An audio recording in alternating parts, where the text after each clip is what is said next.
ഇത്തവണ എന്താണ് ഈ തെരഞ്ഞെടുപ്പിൻ്റെ ഗതി നിർണ്ണയിച്ചത്? ഈ തെരഞ്ഞെടുപ്പിൽ ഒരു തരംഗം ഉണ്ടായിട്ടുണ്ടോ എന്ന് ചോദിച്ചാൽ പ്രകടമായ യാതൊരു തരംഗവും ഈ തെരഞ്ഞെടുപ്പിൽ സംഭവിച്ചിട്ടില്ല. ഒരു ജനം വളരെ നിസ്സംഗ അവസ്ഥയിലെന്ന് മാധ്യമങ്ങൾ പറയുമ്പോൾ അതങ്ങനെയല്ല അതിൻ്റെ ഒരു അവസ്ഥ.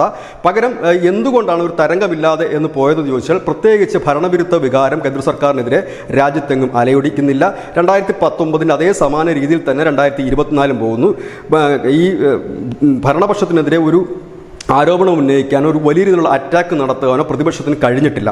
ഒപ്പം തന്നെ വോട്ടിംഗ് ശതമാനം കുറഞ്ഞതും ഒപ്പം മുകളിൽ പ്രകടമായ തരംഗം കാണാത്തതിൻ്റെയും പ്രധാനപ്പെട്ട കാരണം ഈ വോട്ടർമാർ വളരെ നേരത്തെ തന്നെ തങ്ങൾ ആർക്ക് വോട്ട് ചെയ്യണമെന്ന് ഉറച്ച തീരുമാനമെടുത്തിരുന്നു. ഇത് തന്നെ ഒരു വലിയ ഒരു ട്വിസ്റ്റാണ് നമ്മുടെ രാഷ്ട്രീയത്തിൽ സംഭവിച്ചിരിക്കുന്നത് പറയാം. കാരണം മുൻകാലങ്ങളിലൊക്കെ ആടി ഒലഞ്ഞ് നിൽക്കുന്ന വോട്ടർമാരുണ്ടെങ്കിൽ ഇത്തവണ അങ്ങനെ ആടി ഒലഞ്ഞ് നിൽക്കുന്ന വോട്ടർമാരൊന്നുമില്ല. തെരഞ്ഞെടുപ്പിന് പ്രഖ്യാപനത്തിന് മുൻപ് തന്നെ ആർക്ക് വോട്ട് ചെയ്യണം, ആര് കേന്ദ്രം ഭരിക്കണമെന്ന് കൃത്യമായി കണക്ക് കൂട്ടിയ ജനം, ആ ജനത്തിൻ്റെ ഒരു മാനസികാവസ്ഥ തന്നെയായിരുന്നു ഈ തെരഞ്ഞെടുപ്പിൻ്റെ ഒരു ശാന്തത എന്ന് തന്നെ പറയേണ്ടത്. മുൾത്തട്ടിൽ നടക്കുന്ന ഒരു ശാന്തത. പക്ഷേ അടിത്തട്ടിൽ ഒരു വലിയ സൈലന്റ് വേവ് നടന്നിട്ടുണ്ട് എന്ന് തന്നെയാണ് മനസ്സിലാക്കാൻ കഴിയുന്നത്. പ്രത്യേകിച്ച് രാമക്ഷേത്രം ഈ തെരഞ്ഞെടുപ്പിൽ ശക്തമായി തന്നെ ഹിന്ദി ഹൃദയഭൂമിയിൽ പ്രതിഫലിക്കുക തന്നെ ചെയ്യും. അതിൽ യാതൊരു സംശയവുമില്ല. ഇവിടെ BJPക്ക് ചില സംസ്ഥാനങ്ങൾ സീറ്റുകൾ കുറയാനുള്ള സാധ്യതയുണ്ട്. പക്ഷേ അപ്രതീക്ഷിതമായി മറ്റു ചില സംസ്ഥാനങ്ങൾ അവർ നേട്ടം ഉണ്ടാക്കുകയും ചെയ്യും. BJP അവർ സെറ്റ് ചെയ്യുന്ന അജണ്ടയിൽ പ്രതിപക്ഷത്തെ തളച്ചിടാൻ കഴിഞ്ഞു എന്നുള്ളത് തന്നെയാണ് ഈ തെരഞ്ഞെടുപ്പിൻ്റെ ഏറ്റവും വലിയ പ്രത്യേകത. BJP തുടക്കം മുതലേ അവർ ഉയർത്തുന്ന 400+ എന്ന സീറ്റ്, ആ സീറ്റിലേക്ക് ചർച്ച കൊണ്ടുപോകാൻ അവർക്ക് കഴിഞ്ഞു. മറ്റൊന്ന്, ഈ ആദ്യത്തെ 3 ഘട്ടങ്ങൾ 1, 2, 3 ആ 3 ഘട്ടങ്ങൾ BJP ഏറ്റവും കൂടുതൽ ശ്രദ്ധ പുലർത്തുന്ന ദക്ഷിണേന്ത്യൻ സംസ്ഥാനങ്ങളും അതിൽ വരുന്നതാണ്.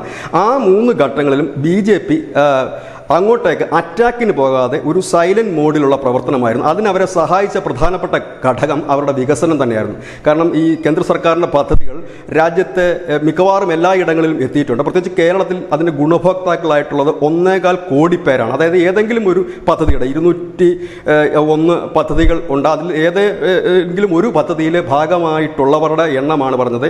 ഈ 1.25 കോടി പേര് കേരളത്തിൽ മാത്രമുണ്ട്. അങ്ങനെ എല്ലാ സംസ്ഥാനത്തുമുണ്ട്. അതുകൊണ്ട് തന്നെ ദക്ഷിണേന്ത്യയിൽ ഈ BJPക്ക് പ്രചരണം നടത്താൻ, ഇലക്ഷൻ ക്യാമ്പയിൻ നടത്താൻ കുറച്ചുകൂടി ഈസി ആയിരുന്നു കാര്യം. മോദി എന്നൊരൊറ്റ ബ്രാൻഡിനകത്ത് ഈ ഫുൾ പാക്കേജഡ് ആയിട്ടുള്ള ഒരു ബ്രാൻഡാണ്. മുൻകാലങ്ങളിലെ പോലെ എന്തുകൊണ്ട് തങ്ങൾക്ക് വോട്ട് ചെയ്യണമെന്ന് വോട്ടർമാരോട് വിശദീകരിക്കേണ്ടി വന്നില്ല.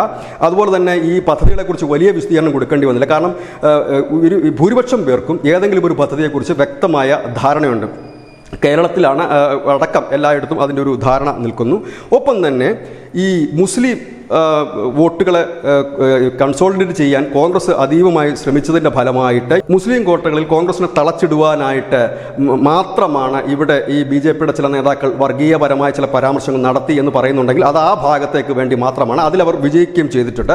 POK എന്ന വികാരമാണ് ദേശീയതയ്ക്കായി ഇത്തവണ BJP ഉപയോഗിച്ച ഒരു തന്ത്രം. POK പിടിച്ചെടുക്കും എന്നുള്ള തുടക്കം മുതൽ അവർ കൊണ്ടുവരുന്നൊരു കാര്യമാണ്. ഇവിടെ ശ്രദ്ധേയപരമായ കാര്യം 2014 തൊട്ട് 2024 വരെയുള്ള തെരഞ്ഞെടുപ്പുകൾ അയോധ്യ മുഖ്യ വിഷയമാക്കാതെ തന്നെയായിരുന്നു BJPയുടെ. 2014 അഴിമതി മുഖ്യ വിഷയമാക്കിക്കൊണ്ടാണ് നരേന്ദ്രമോദി അധികാരത്തിലേറുന്നെങ്കിൽ 2019 ശൗചാലയം ഉൾപ്പെടെയുള്ള വികസനങ്ങൾ ആയിരുന്നു പ്രചരണ വിഷയമെങ്കിൽ 2024 വരുമ്പോൾ ഉറച്ച വോട്ടുകൾ ബൂത്തിൽ എത്തിക്കുന്ന രീതിയിലേക്ക് അവരുടെ മിഷനറി അല്ലെങ്കിൽ അവരുടെ സംവിധാനം മാറിയിരിക്കുന്നു. കാരണം അവർ കഴിഞ്ഞ തവണ തോറ്റ 2ാം സ്ഥാനത്തെത്തിയ മണ്ഡലങ്ങൾ കേന്ദ്രീകരിച്ച് 2 വർഷം മുമ്പുള്ള പ്രചരണം ഇല്ലെങ്കിൽ 2 വർഷം മുമ്പുള്ള പ്രവർത്തനമായിരുന്നു. ഇതിനായിട്ട് കേന്ദ്രമന്ത്രിമാരെ ഒപ്പം തന്നെ ദേശീയ നേതാക്കളെയാണ് മണ്ഡലങ്ങളുടെ ചുമതല തന്നെ ഏൽപ്പിച്ചത്. തിരുവനന്തപുരം അടക്കം S. ജയശങ്കർ അടക്കമുള്ള മന്ത്രിമാർ അത്തരത്തിലൂടെ വന്നു പോവുകയും മറ്റും ചെയ്തിരുന്നു.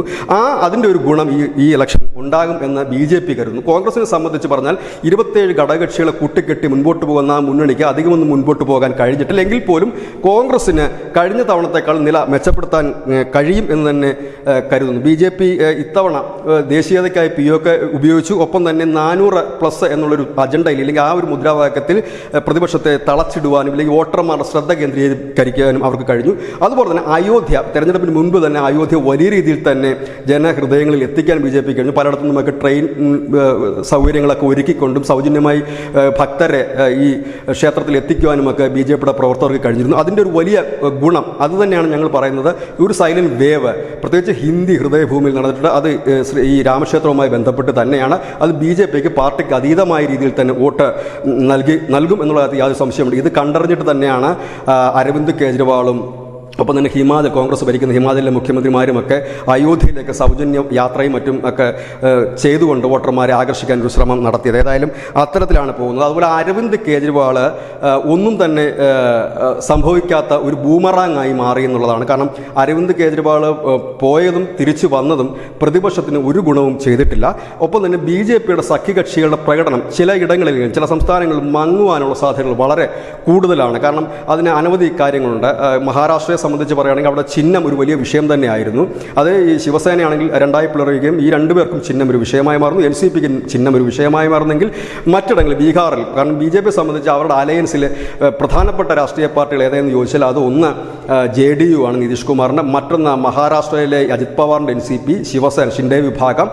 ഒപ്പം തന്നെ കർണാടകത്തിലേക്ക് വരുമ്പോൾ അത് കുമാരസ്വാമിയുടെ JDS ആയിട്ട് മാറുന്നു. ഇവിടെ ഏതായാലും ഈ വളരെ കുറച്ച് ഘടകകക്ഷികളെ മാത്രം വെച്ചുകൊണ്ടാണ് BJP ഈ ഇലക്ഷനെ നേരിട്ടത്.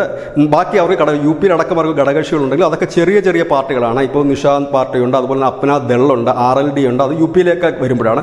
കേരളത്തിൽ അവർക്ക് BDJS എന്ന് പറയുന്ന ഒരു പാർട്ടിയുമായിട്ടുണ്ട്. അങ്ങനെ ഓരോ സ്ഥലത്തും. പക്ഷേ അവർ ഇത്തവണ ഈ സഖ്യം കൊണ്ട് നേട്ടമുണ്ടാക്കാൻ പോകുന്നൊരു സംസ്ഥാനം ആന്ധ്രാപ്രദേശാണ്. അവിടെ അവർ തെലുങ്ക് ദേശവും ജനസേനയുമായിട്ട് ഒരു അലയൻസ് പോയിരിക്കുന്നു. അവിടെ അവർക്ക് അതൊരു വലിയ രീതിയിൽ ഗുണം ചെയ്യും. ഇതൊക്കെയാണ് അവരുടെ ഒരു അലയൻസ് എങ്കിൽ കോൺഗ്രസിൻ്റെ അലയൻസ് എന്ന് പറഞ്ഞാൽ അനവധി ചെറിയ പാർട്ടികളെ കൂട്ടിക്കെട്ടിക്കൊണ്ട് ഒരു ഐക്യമില്ലാത്ത രീതിയിൽ മുൻപോട്ട് പോവുകയും കേന്ദ്രത്തിനെതിരെ അല്ലെങ്കിൽ മോദിക്കെതിരെ ഒരു അറ്റാക്ക് നടത്താൻ തക്ക കരുത്തുള്ള ഒരു ആരോപണം പോലും ഈ തെരഞ്ഞെടുപ്പിൽ അവർക്ക് കൊണ്ടുവരാൻ കഴിഞ്ഞില്ല. അവർ പഴയ കാലത്തെ ആ ഒരു മുദ്രാവാക്യങ്ങളും സിസ്റ്റങ്ങളുമായിട്ട് തന്നെയാണ് മുൻപോട്ട് പോയിരുന്നത്. പ്രത്യേകിച്ച് മതേതരത്വവും ഇല്ലെങ്കിൽ ഗാന്ധിയും ഒക്കെ കടന്നു വന്ന ഒരു തെരഞ്ഞെടുപ്പ് തന്നെയായിരുന്നു. ഏതായാലും ഇതിൻ്റെ ഒരു വിശദമായ വിശകലനം മുസ്ലിം മലയാളം പോയിന്റിൽ ഉണ്ടാകും. ഒപ്പം തന്നെ എക്സിറ്റ് പോളിൻ്റെ ഒരു റിസൾട്ട് വൈകുന്നേരം 6:30 ഞങ്ങൾ സംപ്രേഷണം ചെയ്യുന്നതുമായിരിക്കും. ന്യൂസ് ഡെസ്ക് മുസ്ലിം മലയാളം.